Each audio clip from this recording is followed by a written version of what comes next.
გთხოვთ მიცნობდეთ. მე გახლავართ ქუთაისის მეჭორი. ამდენი ხანი მეძინა. გაძინარევი კაცის ფიქრები ცოტა დაბნეულია. ჯერ კიდევ გიმნაზიელმა ნიკომ ამ სიტყვებით დაიწყო კარიერა. მაგრამ ძინარე ყველაზე ნაკლებად შეეფერებოდა ადამიანს, რომელიც თავისი იდეებით დროს უსწრებდა.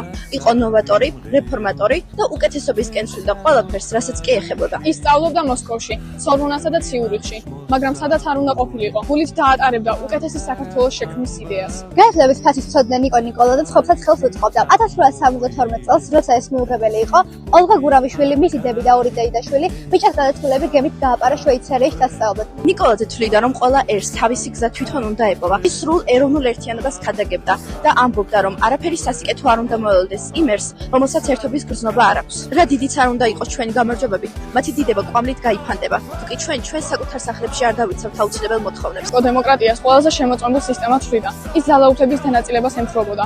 ერთმართველობა კი გამგრუპელად მიაჩნდა. სადაც ყველაფერი მარტო ერთ კაცი ტრიალებს და არ დაწესებულებაზე, ნელ-ნელა ეს კაცი შეხედულებებს იღებს. მე ვარ და სხვა არავინო.